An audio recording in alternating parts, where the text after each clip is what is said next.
Welcome everybody to Hope for Our Times, and I have a very special guest today.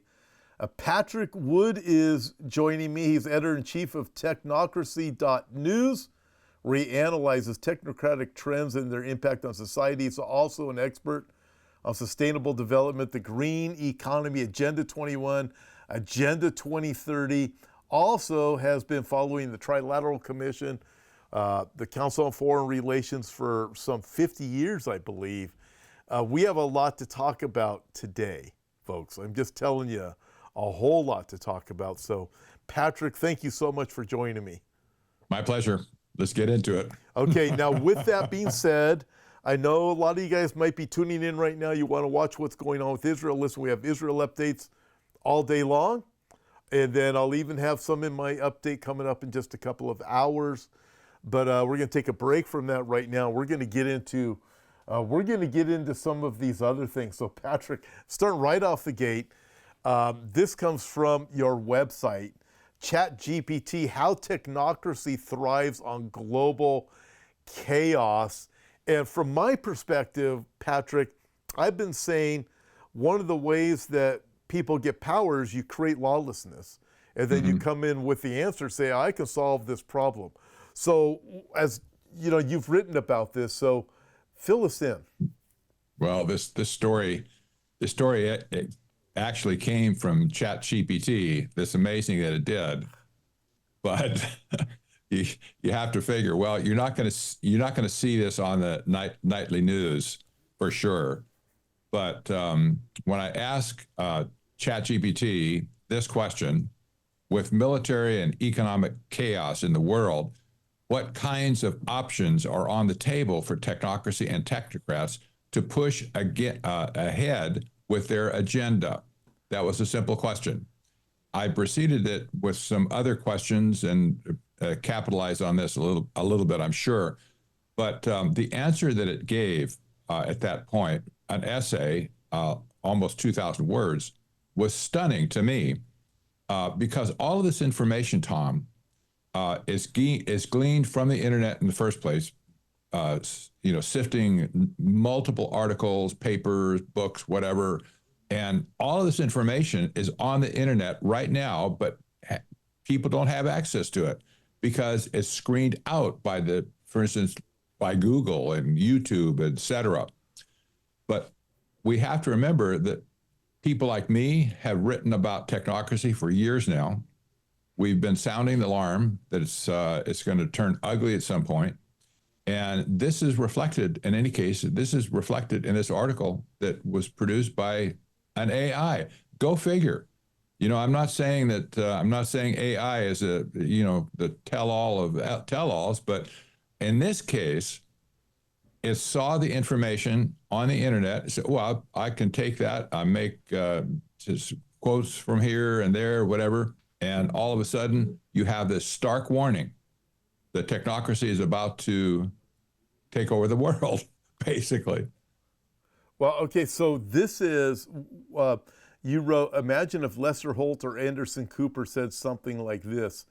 Historically, technocracy thrives not in times of democratic stability, but in moments of systemic failure, when populations and institutions are desperate for scientific or data-driven solutions to work. And then you said, one thing is for sure, technocrats thrive during periods of crisis and chaos.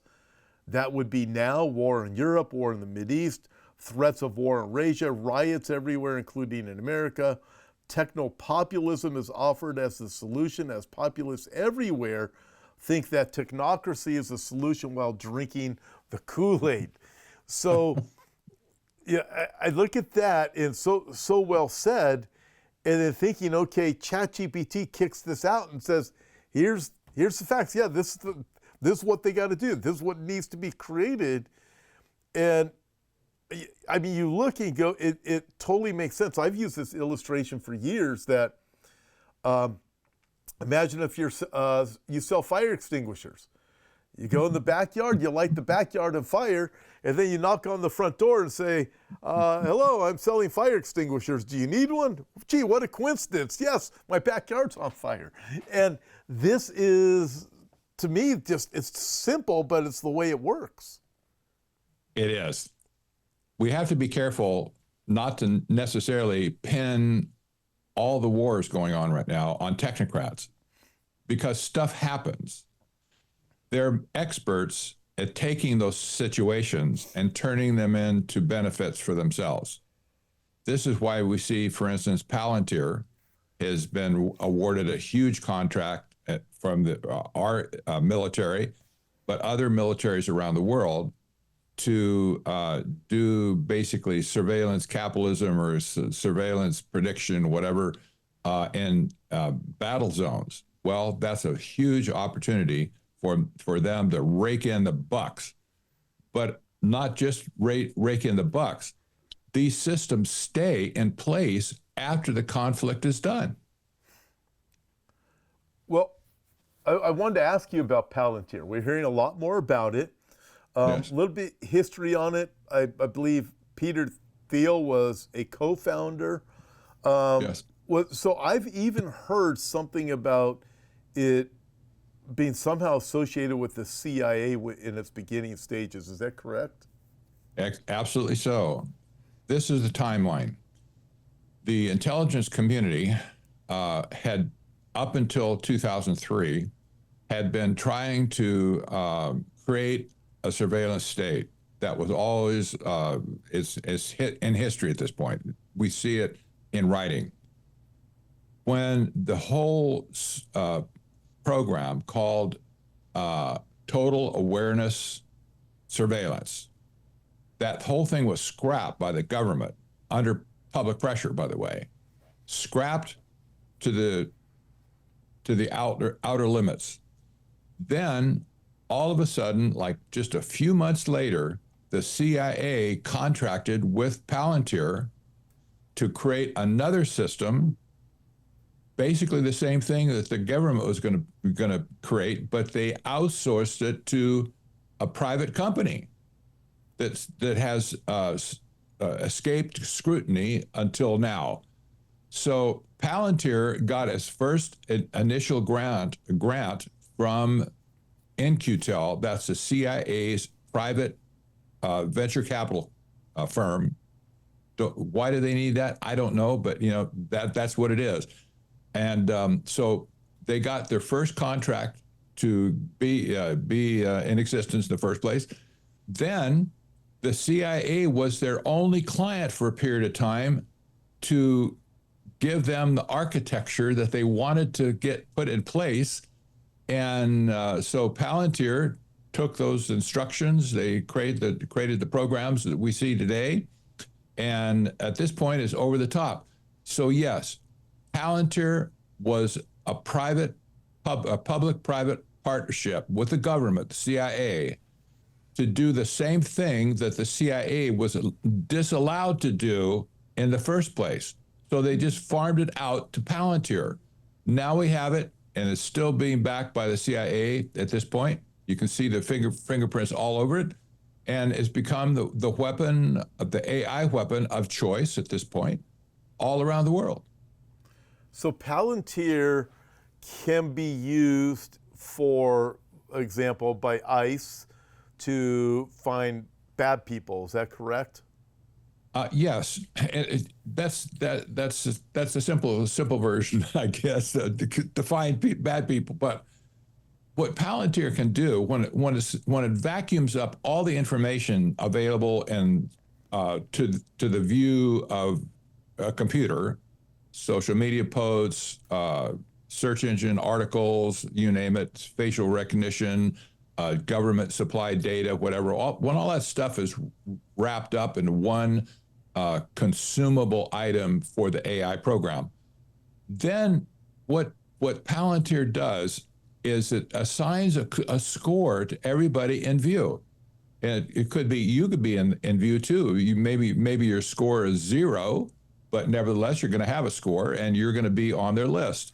So it can vacuum up all this information and then assign scores to people that it thinks could be illegals, for instance. Okay, so they're not saying that they are illegal at that point, but the score that that they will assign to somebody is based on all of these predictions, all this first the background information, then it makes a prediction.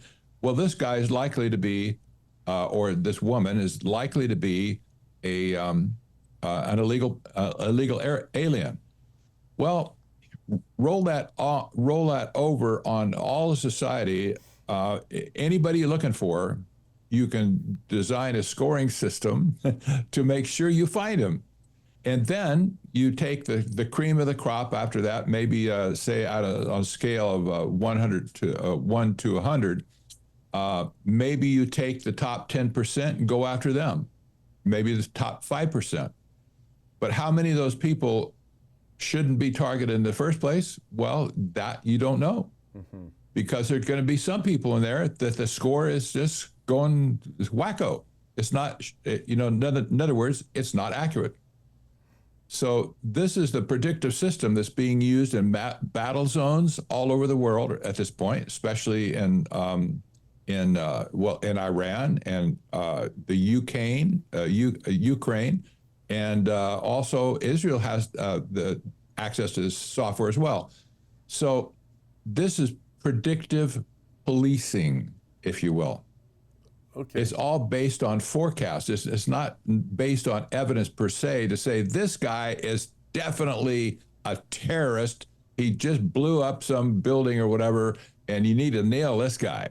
Well, you could say, well, if you know where that guy is, nail him. But they're not doing it that way. They're taking other circumstantial evidence, if you will, off of social media, everything else, phone calls, you name it.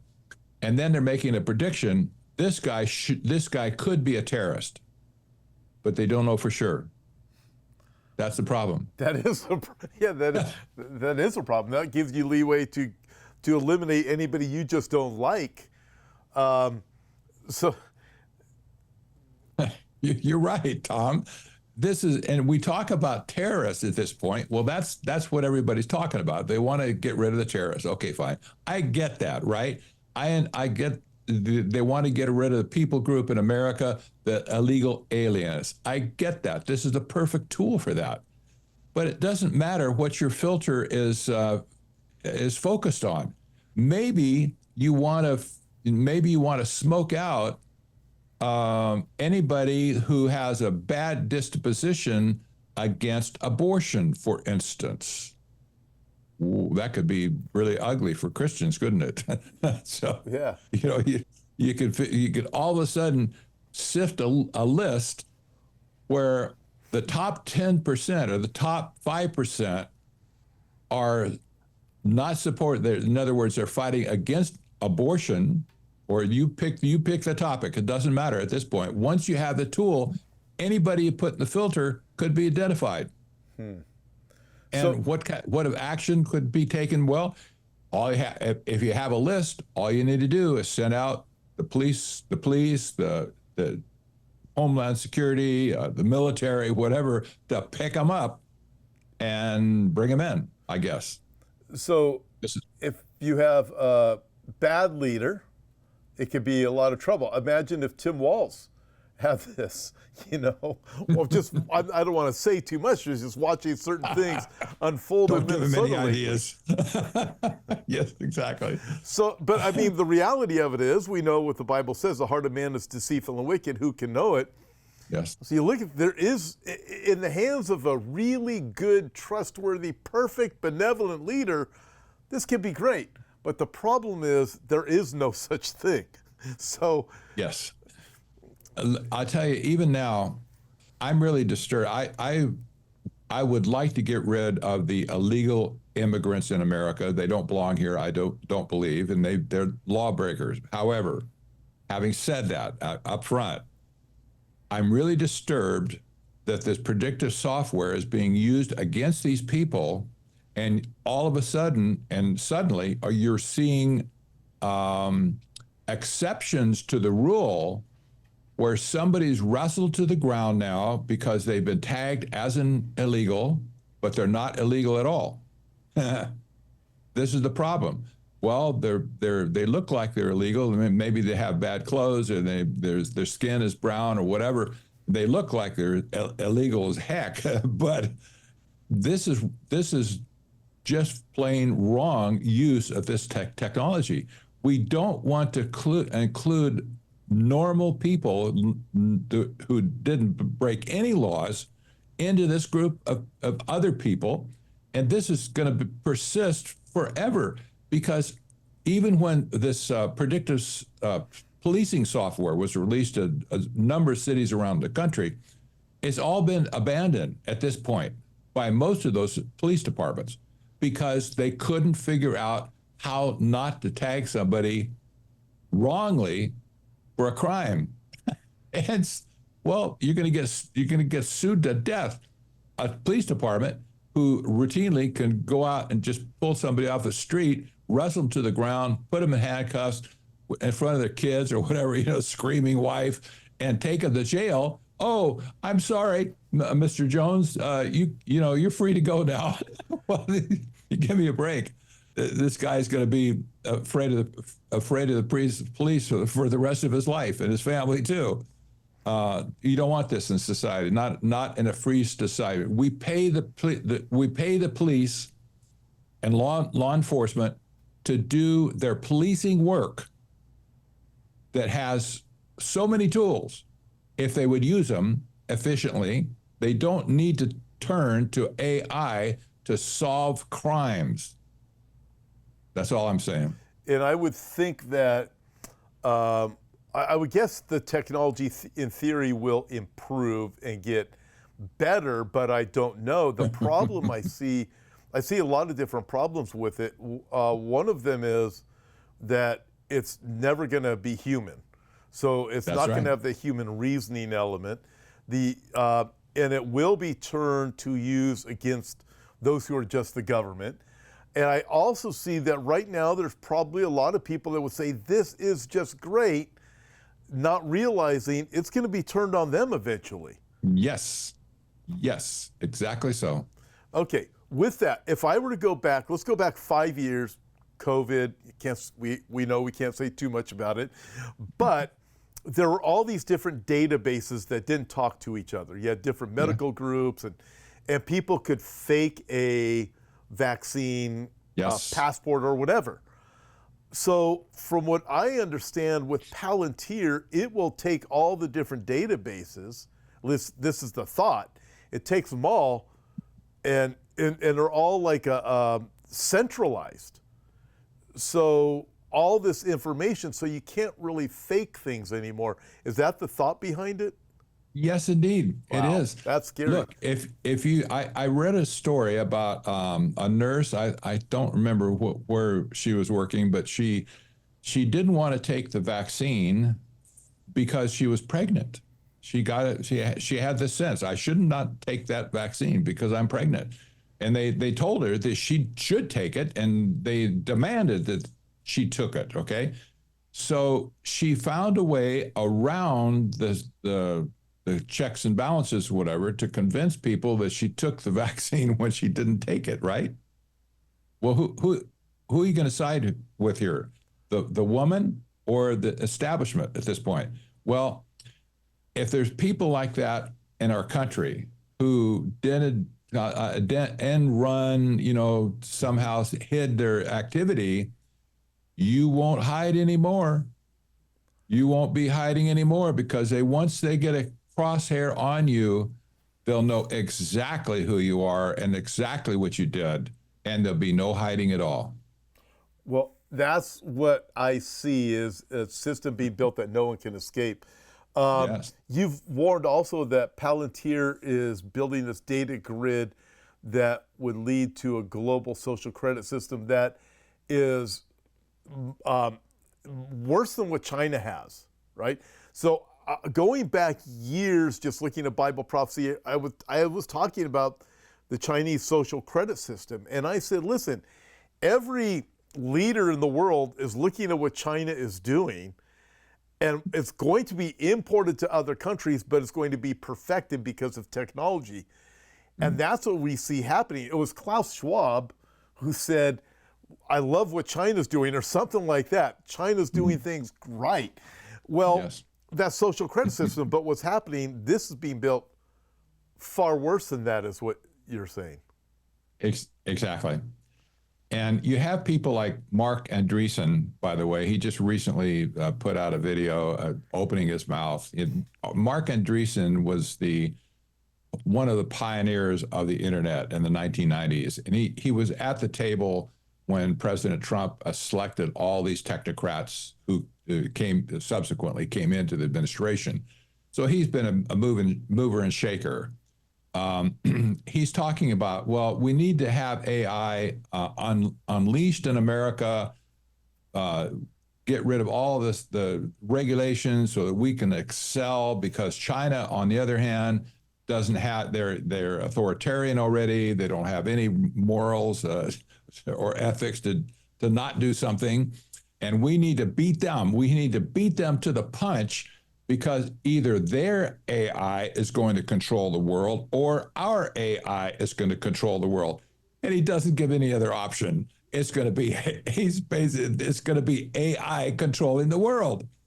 Oh boy. He said, well, maybe it's the 20 years out, maybe 10 years out, whatever. It doesn't matter what it is. They're making this thing into an arms race, a fake one, I believe. But nevertheless, they think they should be the ones that win. But on the other hand, you see the technocrats across the ocean, the technocrats in Silicon Valley, they love all the technocrats in China because they do business with them all the time. So there's no divide in reality, but Andreessen says, oh, we have to pull out all the stops so we can beat China to the race to get AGI or ASI, whatever. And we don't want our children to be taught with Marxist doctrines or whatever with their AI.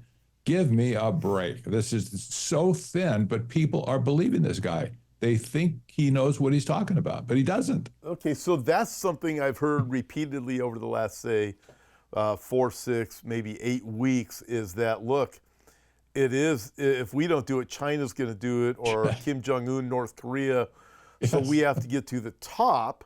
An arms race is literally the way it's being conveyed to the masses of people. And to the point where I think it's in the Big Bad Beautiful Bill, or whatever it's called, I've read that there's some wording in there that for 10 years we're not going to put any regulations on AI development.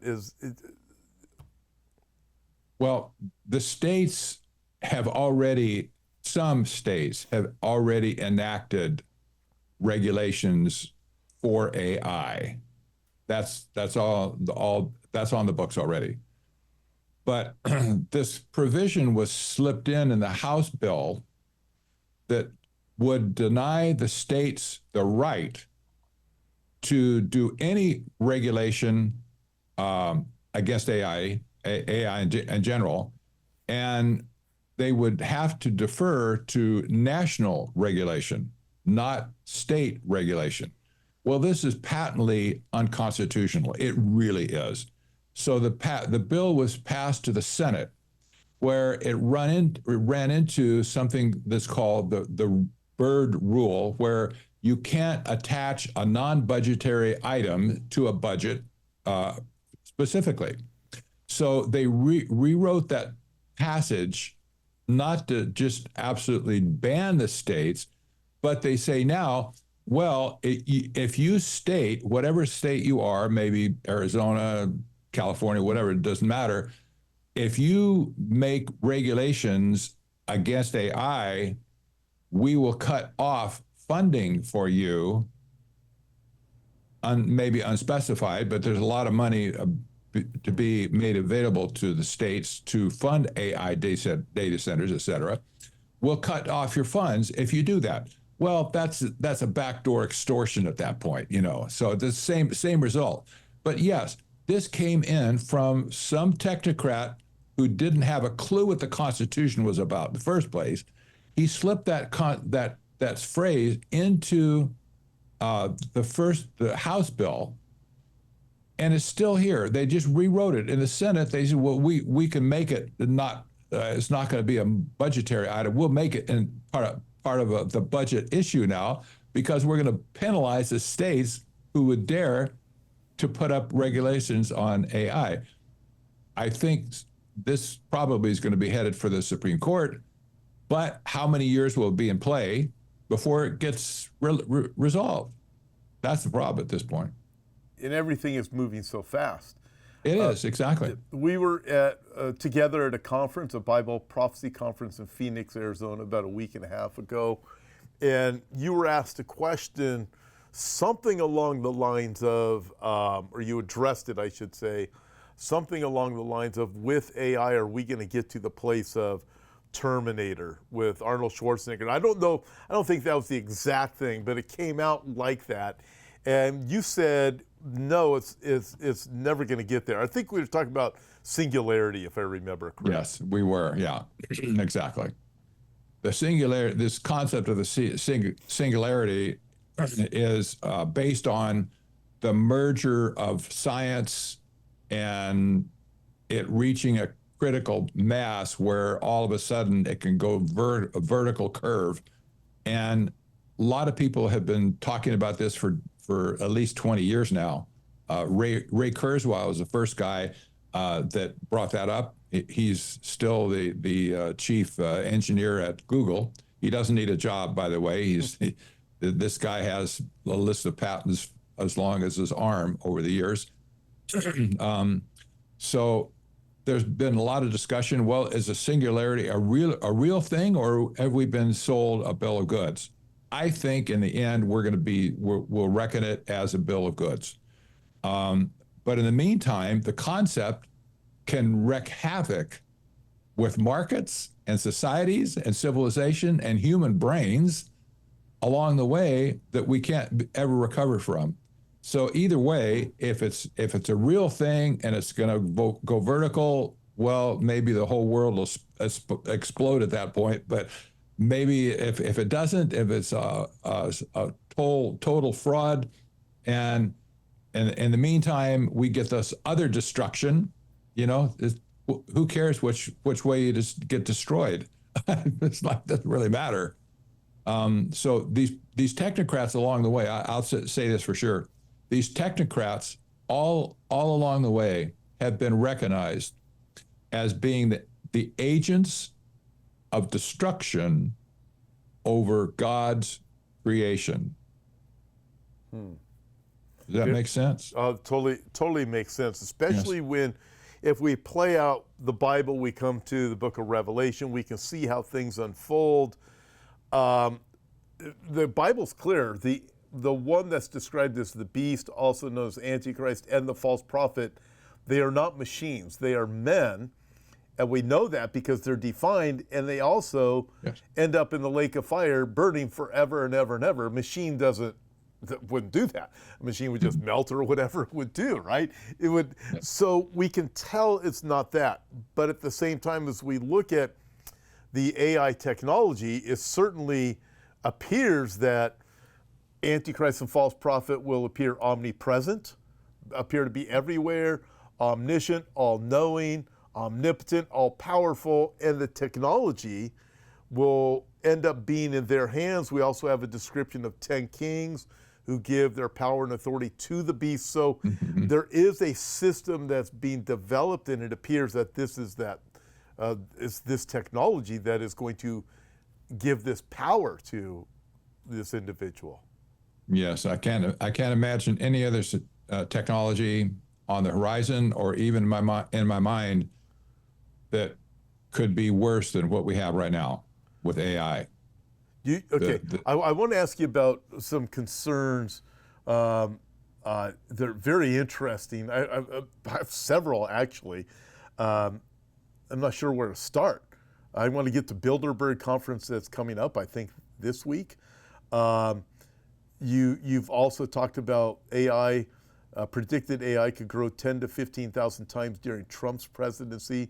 What does that look like for society? I want to ask you about that, but let me go here first. Are elites using Christian language to co-opt the church? Totally. Yes, it's amazing. This is my topic at the conference you spoke about just 2 weeks ago or whatever. Yeah. Yep. Just seemed like last year, but it was two weeks ago. Crazy. I talk about AI God, the concept of AI God being raised up now. And people are already flocking to this concept that AI is God and is making all these promises. Basically, it's omniscient, it's omnipotent because it can punish you. Clearly, it can punish you if it wants to. It's omnipresent and, other things like, it claims now it's immutable as well. Can't change. We know that's not true, but this is what people are saying about it. And it's also, they're saying, well, it's self-existent as well.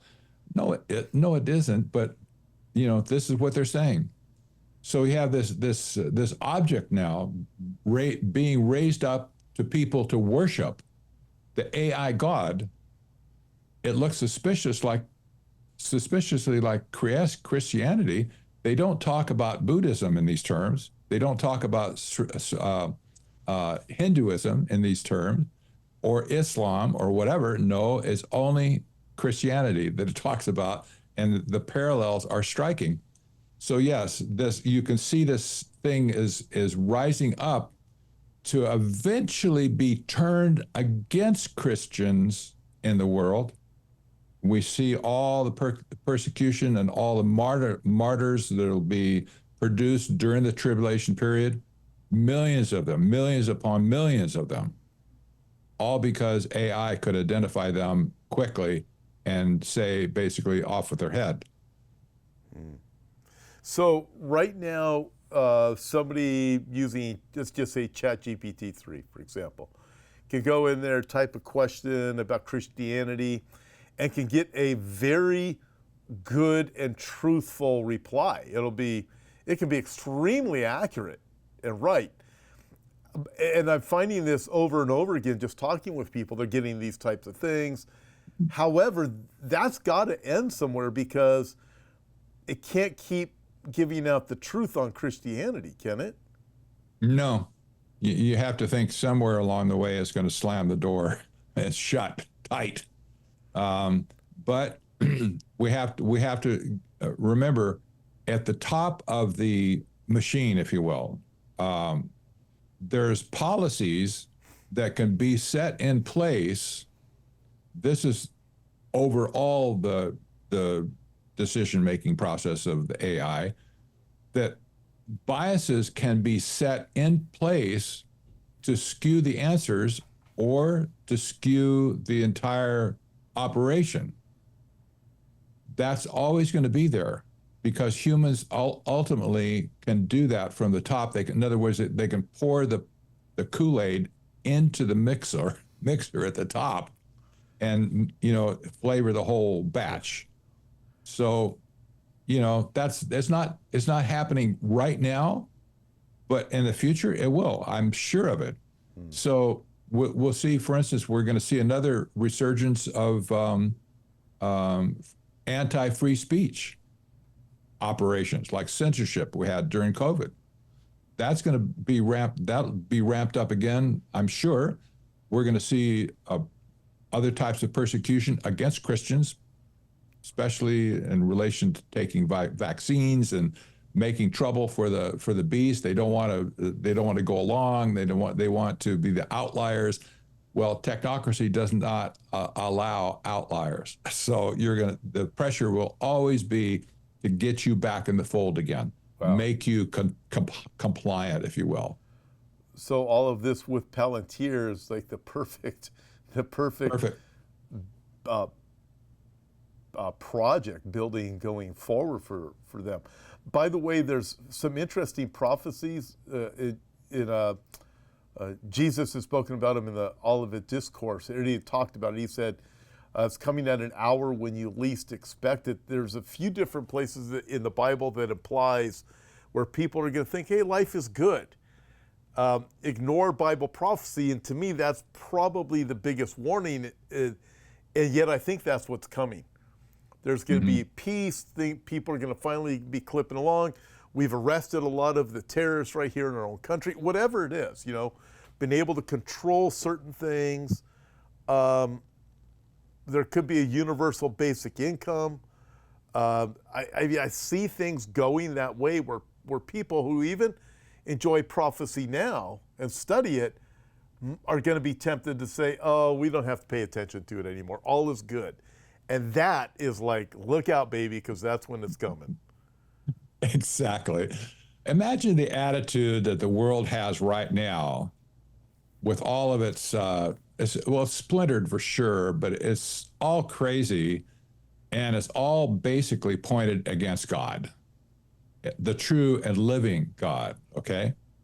Imagine between now and the time of, for instance, in Revelations chapter 6, at the end of chapter 6, you have a change of attitude throughout the whole world. Imagine how people are going to get from here to there, perhaps just in a few short years. But this verse in verse 15 in chapter 6, then the kings of the earth and the great ones and the generals and the rich and the powerful, everyone, slave and free, hid themselves in the caves and amongst the rocks of the mountain, calling to the mountains and rocks, fall on us. They're really under duress, right? Fall on us and hide us from the face of him who was seated on the throne and from the wrath of the Lamb, for the great day of their wrath has come. Who can stand? What a change of attitude. Now, most of those people, some of them got saved for sure, but most of those people went on to harden their heart against God, and they fight it against him to the end, right? But I just picture all of a sudden this change of the guard at that point. Uh-oh, my I should not do that, right? You know what? I know. It does happen. I can't stop it at this point. I'm sorry about that. That is funny. I know, but you get the idea here. All of a sudden, this attitude, the whole world have come to this conclusion. Oh, yes, there is a God on the throne. He has a lamb. They figured that out, right? That's Jesus Christ, right? And together, there's this business of wrath. Oh boy! And they no wonder they're saying, "Fall on us and hide us from that."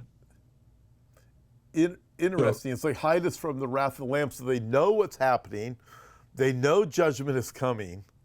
They still refuse to repent. Yes. And they know that they know it's all coming. Yes. And they know it's coming their way. Let me ask you this, Patrick. You predicted AI could grow 10 to 15,000 times during Trump's presidency. What does that look like for society? It won't be a good thing, generally speaking. How it will play out, I don't know. And there probably will be some twists and turns that we can't foresee. But at this point, based on like an emerging law of multiplication, you remember in the 60s, there was a Moore's law, for instance, that predicted the growth of the semiconductor industry. And it basically said every 18 months or so, the density of chips available for computing will double. Well, that's held true all these years. Well, this is morphing into AI now because they say, well, AI is basically doubling in its prowess about every 4.5 months. Not 18 months, but 4.5 months. Just crazy what's going on. So based on that kind of a prediction, you can easily see how the doubling effect could affect AI in our country and around the world by the time Trump is out of office, it could be as much as, or maybe as little as 10,000 times, where it started in January of this year to January of whatever, when Trump gets out of office. So that's almost a certainty. Now, maybe AI is going to take a big fall along the way. Maybe it's some nuclear type meltdown of AI data centers or something, and all of a sudden this spits out, garbage all over the world, and everybody says, "The heck with this, we're not going to do that anymore." That could happen. I don't predict it, but it could. But if it doesn't, then society is going to be in for a long ride from this whole thing. And the biggest problem is there may be no escape at that point. If once it has this clause into society, it's going to be virtually impossible to change the trajectory at that point and get escape it. Well, it will be, and to help people to understand just how easily this is going to happen, just from a willingness part, we think people can't get away from their phones anymore. And you don't have to have a phone to survive, but it's become so much as a part of our culture. And yet you're talking about something you're going to need it to survive, basically, going forward. Exactly so. I just saw that the TSA now is going to allow your smart ID based on your driver's license to be put into your wallet on your iPhone and on your Android phone. That means you don't have to have your driver's license at all at that point, or your passport. You just flash your phone when you go through the checkpoint, and you're good to go. Well, that's just fine. But what if you lose your smartphone? What happens if you dropped it on the ground and boom, it just breaks in 1,000 pieces, and all of a sudden you were left in space, basically, without an ID? You can't prove to anybody who you are, and consequently, you're not going to move 1 inch at that point from the spot that you dropped it in the first place. You'll be without passport, as they say. Well, I know a solution. So the solution is really simple. I travel a lot, and it's so annoying because I got a passport, I've got my wallet, I've got my phone, and I've jokingly said, everybody don't take me seriously, but I've jokingly said, wow, wouldn't this be great if you just had a mark on your right hand or forehead? You wouldn't have to worry about losing things, breaking, and it's coming to it. It is coming. Yes. It's coming to that, but we can see it. These are all, I believe, just setups. Yes. Because you talk to people. I talk to a lot of people in airports. You see them. They get tired of carrying all this stuff around them, knowing you can lose it at any time. I'm telling you, it looks like it's a plan to me to get you to the point of saying, just give me a mark on my right hand or forehead. I don't care what I have to do. Everything is going there. Patrick, what's the connection between Trilateral Commission, Bilderberg, and end time prophecy? The Trilateral Commission was a group in 1973 that's started by David Rockefeller and Zbigniew Brzezinski. This is where modern globalization started in the first place. Now, there was other stuff behind that for sure, but that's where modern globalization started, with this business of the new international economic order. And I've traced that back through history now to understand that what they were talking about in the first place was technocracy. That is a resource-based economic system. In 1992, the definition of resources was changed. Before, we thought, well, the concrete, the steel, the timber, the food, all the stuff comes out of the animals in the forest and stuff, cattle in the feedlot, all the resources of the world. We thought that was all they were talking about. Resources, resources, resources. Job had lots of resources in his day, cattle on 1,000 hills, et cetera, gold mines, forests, and so on.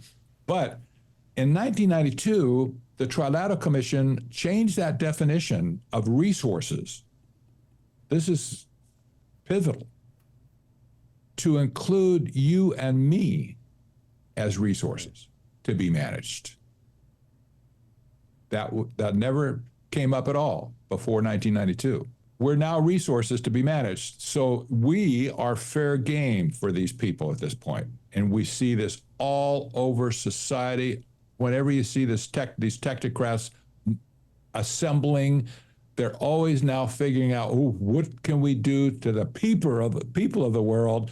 How can we screw with their mind, make them think the way we want them to think? We can inject them with whatever we want to inject them with, and they're we'll just manage them to death. So. Indeed, it was I think it was 1991 or 93, Club of Rome came out with their book, and in there, they basically said, we've decided that pollution is the problem and men are the creators of pollution, therefore men is the enemy and we have to change men's behaviors. They decided, let's make pollution the problem. Let's make I think they said global warming at that time, whatever it was they said. And therefore men's behaviors must be changed because man is the enemy. So and all of these different things are about manipulating the masses. We're the resources. Yes, exactly. You can see this. You can see this change intuitively, but all I'm saying, it was specifically changed in 1992, and this idea has permeated every angle of transhumanism and technocracy as well. Wow. Patrick, last question. Is anonymity even possible anymore, or are we being fully tracked? I don't think it's possible anymore, honestly. The question is, if you're so low-key in the first place, do they care where you are, what you're doing? Maybe not now. They will someday, probably, especially for Christians. But at this point, you can't escape the control grid. There's so many points of intersection where you can throw your smartphone away. You can't throw your face away, but you're going to be photographed in the public. They know where you move. They see your car going down the road, and they take a snapshot of your license plate. The pictures on social media, if you post pictures, all of that's in a database right now, and you could be identified anywhere in the world based on your face alone. So, it's really impossible at this point to escape it. I'm not saying give into it, but you just realize what you say is important. Now, you and I we open our mouth all the time. That's not going to be necessarily the case for everybody to come to this conclusion, right? We have to be open about what we say, and if we come for us, well, that's the price I pay. I don't know about you, but that's the price I'll pay, right? If they want me, they know where to get me for sure. Yeah, it is. We're all over. Our faces are all over the internet. It's not like we're getting away with anything. It just is the price to pay. Exactly. I've been scanned at every airport. I think it feels like half the airports in the world I've been through. But I know.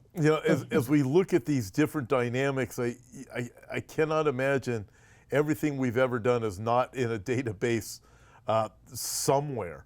I wish I had more time. I'd love to ask you about DARPA and some other things, but we don't. However, I would encourage you, check out Patrick's books.